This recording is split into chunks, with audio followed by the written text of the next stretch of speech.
इस गांव में छिपे थे कुछ ऐसे भयानक रहस्य जिन्होंने उस सदी में निवास करने वाले साहसी लोगों के दिल में भी एक खौफ पैदा कर रखा था।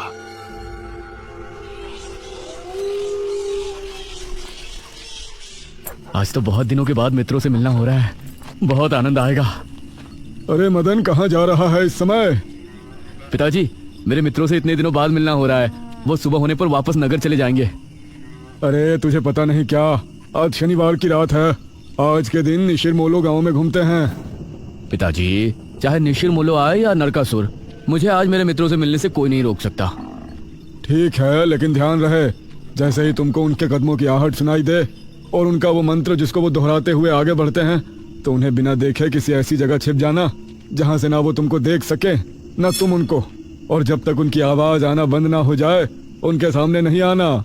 वो 4 भयानक आदमी होते हैं जो अपने कंधों पर एक ताबूत को उठाए होते हैं, और अगर कोई उन्हें देख ले तो वो जिंदा नहीं बचता। मुझे पता है पिताजी, अब मैं चलता हूँ। यह कहकर मदन घर से निकल गया, लेकिन उसके पिता के चेहरे पर उसकी फिक्र साफ नजर आ रही थी। निशिर मोलो आ जाएंगे और साथ ले जाएंगे। ऐसा लगता है कि हमारे गांव के लोग अभी भी दूसरी सदी में जी रहे हैं। वो तेज तेज कदमों के साथ आगे बढ़ रहा था। कुछ देर बाद उसे जंगल की तरफ एक पगडंडी वाला रास्ता नजर आया। यहां से जाऊंगा तो जल्दी पहुंच जाऊंगा, यहीं से आगे बढ़ता हूं। बिना ज्यादा सोचे वो जंगल के अंदर बने उस पगडंडी वाले रास्ते पर आगे बढ़ गया।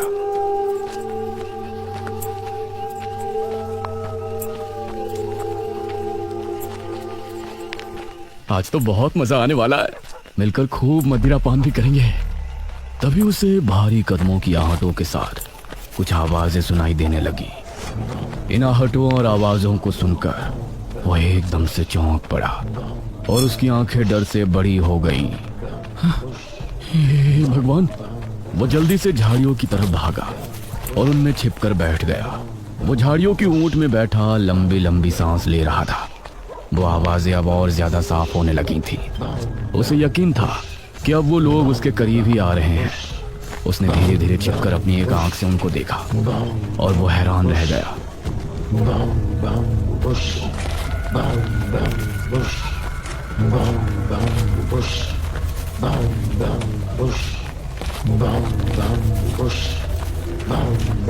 हे भगवान, मैंने इन्हें देख लिया। हाँ। मदन पूरी तरह से झाड़ियों में छिप गया और कुछ देर अपनी सांस तक रोके वहां छिपा रहा। फिर उसने धीरे से झांक कर देखा तो अब वो लोग कहीं नजर नहीं आ रहे थे। लगता है चले गए। वो वहां से निकला और दोनों तरफ देखा तो वहां कोई नजर नहीं आया। शुक्र है भगवान, उसने एक कदम बढ़ाया ही था कि तभी उसे फिर से वही आवाजें अपने ठीक पीछे से सुनाई देने लगी। उसने एक झटके से पलट कर देखा तो वो चारों ताबूत वाले शख्स ठीक उसके पीछे खड़े थे।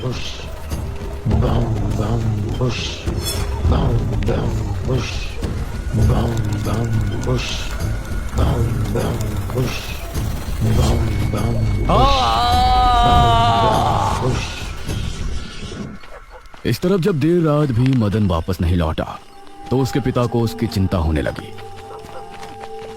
उसने गांव के एक आदमी विपुल को साथ लिया और जंगल की तरफ रवाना हुआ।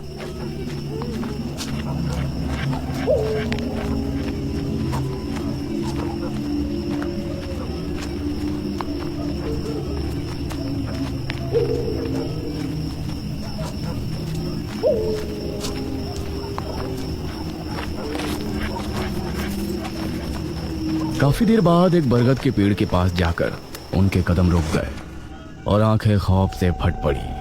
उन्होंने मदन को रहस्यमयी परिस्थिति में पाया। उसके चेहरे पर डर और आंखों में खौफ ऐसा नजर आ रहा था कि जैसे उसने हादसे से पहले बहुत ही भयानक मंजर देखा हो। मदन!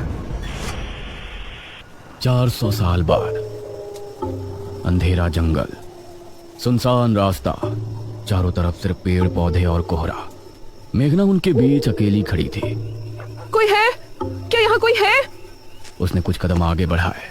उसके सवाल का कोई जवाब तो उसे नहीं मिला, लेकिन कुछ टपकने की टप टप की आवाज अब उसे बराबर आ रही थी। मैं यहाँ क्या कर रही हूँ? कौन लाया है मुझे यहाँ पर? वो खुद को वहां पाकर बहुत परेशान थी। तभी उसने देखा कि कोई चीज उड़ती हुई उसी की तरफ आ रही है। वो उसे हैरानी से देखने लगी। पास आने पर पता चला कि वो कोई विशालकाय भयानक पक्षी था। बचाओ! मेघना उससे बुरी तरह से डरकर भागने लगी और वो उसका पीछा कर रहा था।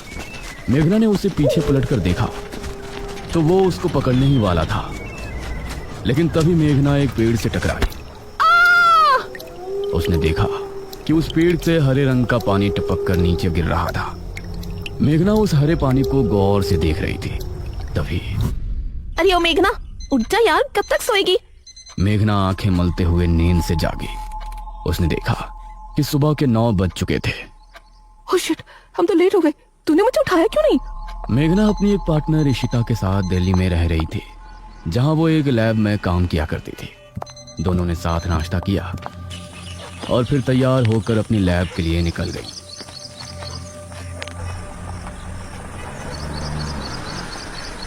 तेरा ऑमलेट खा खा कर मेरा पेट खराब हो चुका है। रोजाना कच्चा ही बना कर दे देती है।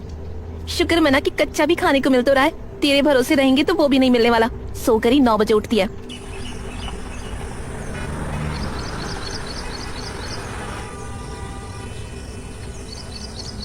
ये दोनों लैब में पहुंची और वहां जाते ही इशिता के पास प्रोफेसर जयदेव की कॉल आई। तुम दोनों ने इस बार बहुत समय ले लिया है। जो एंटीडोट बनाने का काम तुमको दिया था वो पूरा करोगे या नहीं? प्रोफेसर साहब, बस ये समझ लीजिए कि काम होने ही वाला है। आप हमें 3 दिन का समय और दीजिए। ये कहकर उसने कॉल काट दिया। तो इतने दिनों से प्रोफेसर को घुमा रही है। आखिर तो ये एंटीडोट तैयार करेगी कैसे? ये सुनकर इशिता ने एक किताब निकाली।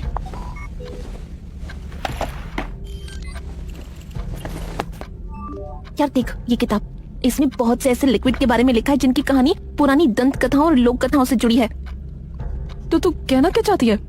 मुझे इस किताब में बहुत ही अनोखे लिक्विड के बारे में पता चला है, जिसे मृत्युंजय अमृत कहते हैं। हम उस लिक्विड का टेस्ट करेंगे और अगर वो हमारे काम का निकला तो उसे यूज भी कर सकते हैं। मृत्युंजय अमृत? देख, मैं तेरे साथ कहीं नहीं जाने वाली हूँ। ये सब बातें बकवास होती हैं। अरे देख तो सही, इस पेड़ से हर पूर्णमासी की रात ये हरा लिक्विड टपकता है। तभी मेघना ने देखा कि उस पन्ने पर किसी मृत्युंजय अमृत के बारे में लिखा था और उसमें ठीक वही पेड़ दिखाया गया था जो मेघना रोजाना अपने सपने में देखा करती थी। मतलब उस हरे पानी की बात ही इस किताब में लिखी थी। हे भगवान, क्यों हिला डाला ना? है ना इंटरेस्टिंग? मेघना ने कुछ सोचा और फिर जवाब दिया, हाँ। तो हम दोनों कल ही बीरमपुर गांव के लिए निकलते हैं।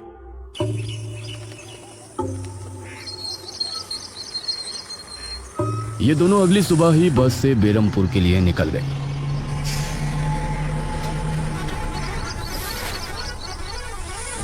वैसे एक बात बता, तू मेरे साथ वहां जाने के लिए एक ही बार में कैसे राजी हो गई? मेघना ने सच को छिपाते हुए कहा, ऐसी अनोखी चीज देखने के बाद भला कौन नहीं होगा जो इसको देखना नहीं चाहेगा? ओहो, ये हुई ना बात। मैंने तुझे पार्टनर बनाकर कोई गलती नहीं की।